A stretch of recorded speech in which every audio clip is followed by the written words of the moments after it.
Muchas gracias, doctor Galindo. Es un gusto estar aquí ante cardiólogos. Yo cuando entré a medicina entré con la intención de ser cardiólogo y luego me desvié y me fui a la reumatología, pero sigo siendo cardiólogo de corazón y soy reumatólogo por convicción. Así que muchas gracias, doctor Galindo, por su presentación y también a mi amigo Jorge Oseguera por la organización del curso y a todos sus colaboradores. En realidad mi plática hoy es un preámbulo para la que sigue. Lo bueno y la sustancia viene con la doctora Orihuela. Yo nada más les voy a dar aquí un pequeño repasito de lo que hay nuevo en las espondiloartropatías, las clasificaciones que han venido cambiando de la espondilitis anquilosante, que han cambiado el nombre incluso de espondiloartropatías hacia espondiloartritis. ¿Qué son o cuáles son los parámetros usados en el diagnóstico de estas formas de enfermedad? El concepto actual que tenemos sobre las espondiloartritis, la clasificación nueva de un grupo internacional, el ASAS, el Assessment of Spondyloarthritis International Society, que se fundó en 1995, pero que ahora tiene más de 200 miembros.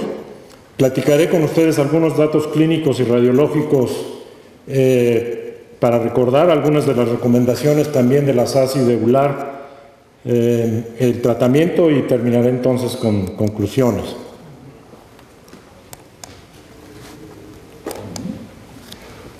Estas son las 4 clasificaciones que ha habido en la espondilitis anquilosante. Ven ustedes cómo incluso ha cambiado el nombre. La primera que fue en Nueva York en 1984 y por supuesto se le llamaba espondilitis anquilosante. Se sigue llamando a la forma más común la espondilitis anquilosante, pero los nombres fueron cambiando. Después les llamábamos espondiloartropatías seronegativas, precisamente porque son negativas para el factor reumatoide. Y dada los conocimientos actuales en los últimos 10 años que han venido a revolucionar el campo de las espondiloartritis, ya se prefiere el nombre de espondiloartritis y incluso hay una nueva clasificación que apareció apenas hace un poquito más de un año. Voy a concentrarme solamente en la primera y en la última, ya que las dos anteriores, la de Amor y la de Maxime Dugados, están prácticamente incluidas en la última clasificación de la ASAS. Vean ustedes cómo los criterios de Nueva York para 1984 de espondilitis anquilosante tenían 2 rubros, principalmente los criterios clínicos y el criterio radiológico. Los criterios clínicos están aquí anotados, pero lo que era muy peculiar era que en el criterio radiológico se necesitaba tener sacroiliitis grado 2 bilateral o grado 3 o 4, más adelante les voy a mostrar unas radiografías para ilustrar estos puntos, grado 3 o 4 unilaterales, ¿no? Y se definía la espondilitis anquilosante si se reunía el criterio radiológico con al menos uno de los criterios clínicos. Esta es una clasificación que prevaleció durante mucho tiempo, tanto como los errores de Descartes o como de Aristóteles, que permanecieron muchos años y que nos guiaron el pensamiento. Yo creo que ahora lo podemos ver retrospectivamente en forma equivocada. Y ahorita lo van a ver ustedes por qué lo digo.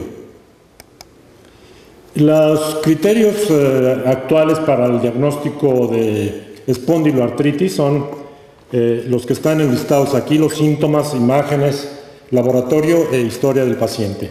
Necesitamos tener dolor lumbar inflamatorio y más adelante lo voy a definir.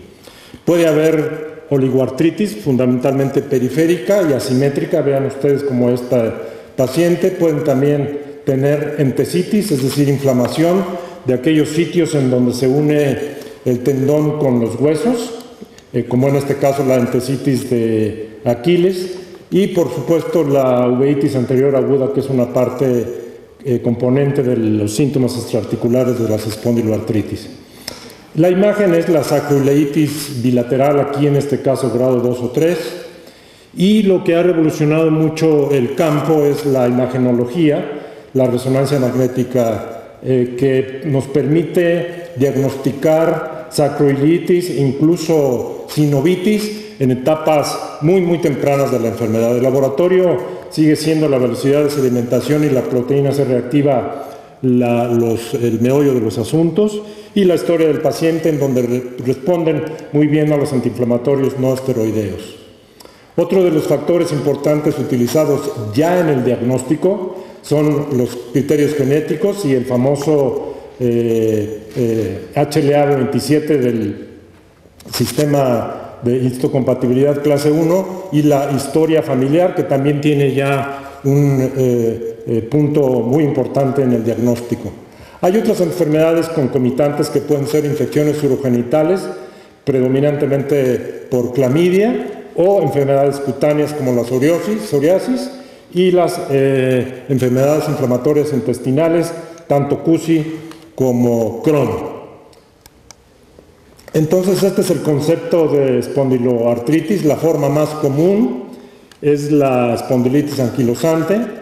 Puede haber, por supuesto, pacientes con artritis psoriásica y las diferentes variedades, solamente con uveitis anterior aguda, con o sin espondilitis anquilosante, artritis reactiva secundaria a una infección, por ejemplo, urogenital, o incluso cervicitis crónica también por clamidia en las mujeres, la espondiloartritis juvenil en muchachos más comúnmente menores de 16 años, la espondiloartritis indiferenciada, pacientes que todavía no reúnen criterios para que voy a mencionar más adelante, pero que pueden ser clasificables como espondiloartritis, y las que ya mencioné, las artritis asociadas a CUSI o a la enfermedad de Crohn.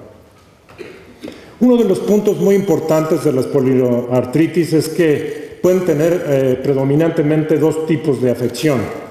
La afección axial, es decir, en la columna vertebral, sacroiliacas, ciago-epofisiarias, o nada más artropatía periférica. Aunque ambas manifestaciones clínicas axiales y periféricas coexisten hasta en el 40% de los pacientes, esta diapositiva muestra claramente que pueden vivir o estar independientemente una de la otra, afección axial o afección periférica, con o sin historia de infección, de psoriasis, etcétera, con daño genitourinario, intestinal o enfermedad intestinal inflamatoria. Entonces, este es el famoso, los criterios de la SAS para la espondiloartritis. Este es el que apareció apenas hace un año y fracción. Entonces, se requiere que tengan pacientes con dolor lumbar inflamatorio de más o menos de 3 meses y edad de inicio menor a los 45 años. Vean ustedes cómo es importante este punto. Y lo que ha venido a revolucionar, ya lo mencionaba yo, la sacroileitis en imagen con más de una de las características de espondiloartritis que ya les mencioné. Dolor lumbar inflamatorio, con artritis, con entesitis, principalmente entesitis del tendón de Aquiles, o con talalgia, uveitis, dactilitis, psoriasis, enfermedad de Crohn. Muy buena respuesta a los antiinflamatorios no esteroideos, historia familiar de espondiloartritis. Vean ustedes cómo el HLA-27 ya califica como uno de los criterios de clasificación o diagnóstico, y la PCR elevada. Entonces, el HLA-27 ha tomado tanta preponderancia en esta enfermedad, en este grupo de enfermedades, que incluso puede ser por sí mismo ya uno de los criterios diagnósticos de clasificación, más 2 de los que ya están aquí anotados. Esto es lo que ha venido a cambiar mucho. Y vean ustedes cómo la sacroileitis en imagen también por sí misma es ya un criterio de clasificación que tiene mucho valor diagnóstico y clasificatorio. Esto es en cuanto se refiere a las espondiloartritis axiales, y vean ustedes cómo también ya se prefiere o se propone que los pacientes pueden tener un disparate en el nombre, porque se dice espondiloartritis periférica, es decir, espondiloartritis, un paciente que tenga solo afección axial, afección periférica, sin afección de la columna vertebral. es decir, espondiloartritis periférica. Yo preferiría decirle oligoartritis con entesitis o dactilitis o artritis, y una o más de las características que están aquí anotadas, por ejemplo, como la uveitis, la psoriasis, el Crohn. Vean ustedes cómo aquí sigue apareciendo el HLA-B27 y la celulitis en imagen, predominantemente en resonancia magnética. O como decía yo, las dos o más características de espondilitis, como artritis, otra vez entesitis, dactilitis, dolor inflamatorio, lumbar inflamatorio en alguna vez, o nuevamente aquí está la historia familiar de espondiloartritis. Entonces, con esta nueva clasificación hemos tenido la oportunidad de cambiar nuestro concepto, porque vean ustedes cómo la edad a los primeros síntomas de la espondilitis anquilosante puede aparecer desde los 10 años y hasta los 45 más o menos. Pero antes de los criterios actuales de la ASAS, el retraso en el diagnóstico en promedio es de 9 años, tanto en mujeres como en hombres, en esta proporción ya de hombres y mujeres. Actualmente se decía, anteriormente se decía que la espondilitis anquilosante era más frecuente en hombres que en mujeres, en una proporción de 10:1. Pero con estos nuevos cambios que ha habido en la clasificación y en nuestro concepto de las espondiloartritis, ahora sabemos que por cada 2 hombres hay una mujer con espondilitis anquilosante. De modo que hay que quitarnos ya ese concepto de que los hombres son más susceptibles de padecer espondilitis anquilosante, porque lo son igualmente casi las mujeres entre 2:1, y esto ha sido independientemente, mejor dicho, dependiendo de estudios epidemiológicos ya muy bien cimentados, que no voy a comentar, pero que ha sido un gran cambio en el área. Este es el dolor lumbar inflamatorio, que es importante definirlo, porque no cualquier dolor lumbar clasifica como dolor para las espondiloartritis. Vean cómo necesitan tener menos de 40 años, más de 3 meses de duración, de inicio insidioso, y esto es lo que es característico del dolor lumbar inflamatorio, que amanezcan tiesos de la columna lumbar o de la columna dorsal inclusive, pero que se mejora tras el ejercicio. Eso es completamente distinto del dolor lumbar crónico que todos hemos padecido alguna vez en nuestra vida, que se nos mejora con el reposo y se nos exacerba con el ejercicio. Entonces esto es al revés por completo del dolor lumbar inflamatorio. De acuerdo a Kalin, si estos 4 o 5 criterios se reúnen en la misma persona, califica con una sensibilidad y una especificidad altas para dolor lumbar inflamatorio. Insisto, esto debemos de tenerlo siempre para calificar como dolor lumbar inflamatorio, y de ahí su gran importancia a la hora de definirlo. Voy a platicar con ustedes muy rápidamente la valoración radiológica de las sacroiliacas. Utilizamos estos 4 grados, voy a mostrárselos aquí. Estas son unas sacroiliacas completamente normales. Estas son un grado 1 de este lado. Vean ustedes aquí esta apenas insinuación de esclerosis aquí subcondral. Aquí es un poquito mayor, del lado de la membrana, en donde tiene la sacroiliaca membrana sinovial. Aquí ya está un poquito más acentuado el grado 3 bilateral. Vean ustedes cómo todavía se alcanza a ver aquí la articulación sacroiliaca, aun cuando la esclerosis subcondral es mucho más aparente. Y aquí de plano ya están borradas las articulaciones sacroiliacas. Ya cuando uno tiene estos grados, por ejemplo este grado 3, debieron haber pasado alrededor de 3 o 4 años de enfermedad para que esto aparezca, o incluso esta parte, 3 o 4 años de enfermedad. Eso es mucho tiempo, mucho retraso en el diagnóstico. No se diga para cuando ya están con grado 4, ¿no? Entonces lo que ha cambiado también mucho el área es la resonancia magnética. Y vean aquí cómo hay apenas un edema óseo en un paciente, en este paciente que tenía apenas 3 meses de evolución. Es decir, esto ha cambiado por completo nuestra noción, y cuando nosotros vemos este tipo de imágenes en la resonancia magnética nuclear, por supuesto que las articulaciones sacroiliacas son normales en una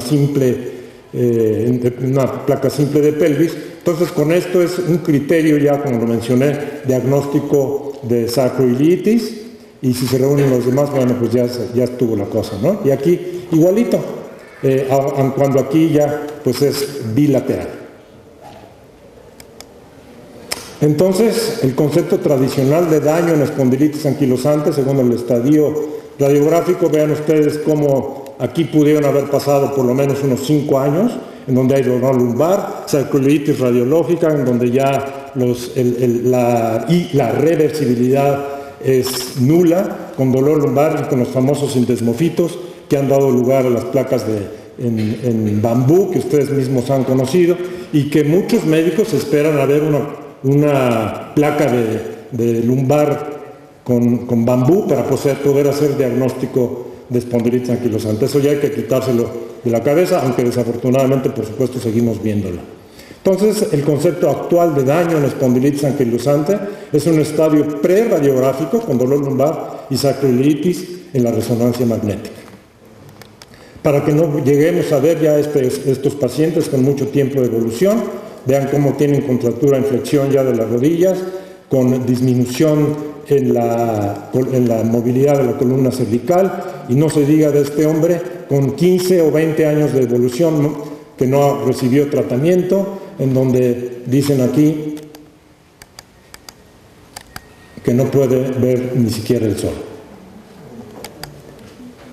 Esto como muy sensible. Un poco del tratamiento, por supuesto, la educación, el ejercicio, la terapia física, y los pacientes, vean ustedes cómo los antiinflamatorios no esteroideos se utilizan. Estoy calibrando sus coronarias aquí, porque yo sé que tienen riesgo cardiovascular alto, entonces estoy calibrando las coronarias de ustedes mismos. Entonces, antiinflamatorios no esteroideos durante toda la etapa de la enfermedad, y ahorita van a ver por qué fundamento esto, para la enfermedad axial o periférica, la sulfasalacina y glucocorticoides intraarticulares. Lo que ha cambiado también el área son los biológicos, tratamientos contra anti-TNF-alfa, analgésicos durante también alguna etapa de la enfermedad, y en etapas tardías, cirugía, reemplazos articulares. Estos son los AINES. Últimamente ha habido mucho énfasis en que la espondilitis anquilosante responde muy bien a los antiinflamatorios no esteroideos y poco la lumbalgia mecánica. Vean ustedes cómo el etorecoxib y el placebo son grandes, hay gran diferencia en esta respuesta. Y aquí lo que ha sido muy sorprendente para muchos, pero también al mismo tiempo grato. Sabemos que los antiinflamatorios, ahora ya lo sabemos en el 2011, que los antiinflamatorios no esteroideos recibidos en forma continua y no cuando se daban a demanda, detienen, fíjense ustedes, detienen la progresión radiológica de la espondilitis anquilosante. Entonces, esto claro hay que ponderarlo respecto al daño o al riesgo cardiovascular que todos sabemos. Yo creo que si yo le pregunto a un paciente si quiere que se le pare la progresión radiográfica a que en el futuro le dé un infarto, no sé qué me contestaría, honestamente.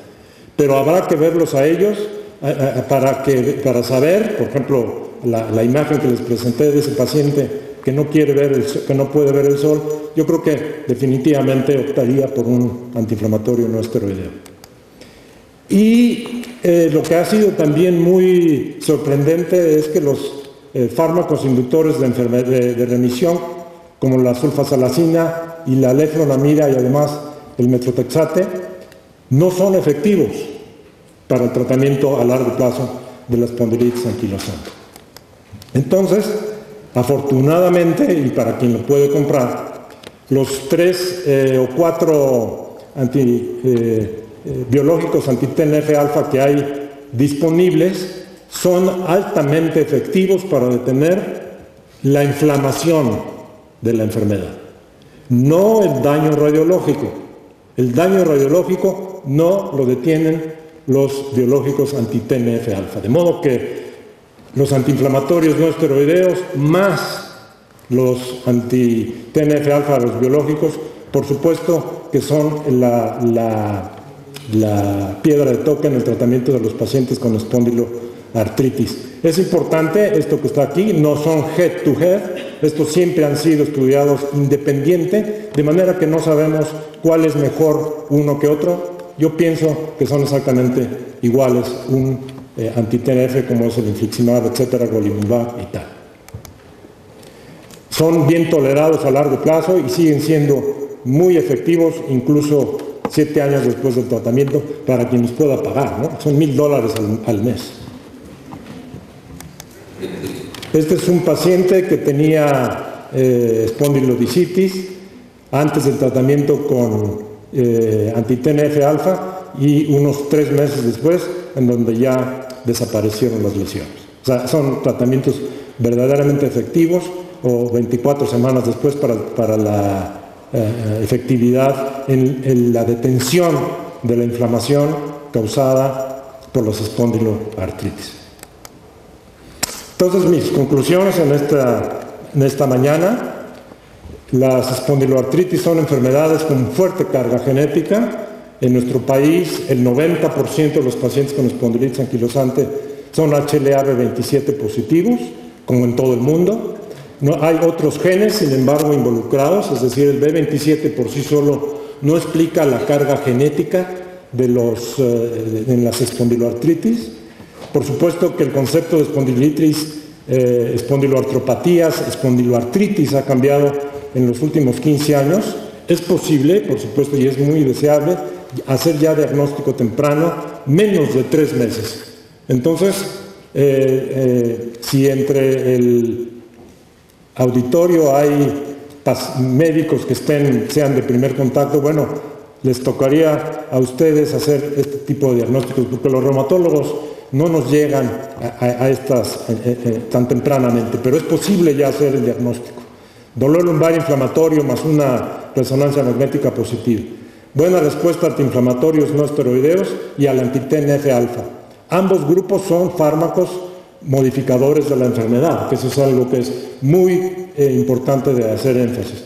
Son enfermedades con buen pronóstico, al menos en países del primer mundo o en México, si los pacientes tienen para pagar los anti-TNF-alfas, que como ya dije, son no más $1000 mensuales. Son enfermedades, grupos de enfermedades que tienen tanto afección axial como periférica, o periférica con estas otras afecciones. Y la afección orgánica, aún en épocas antes de los TNF-alfa, era muy rara.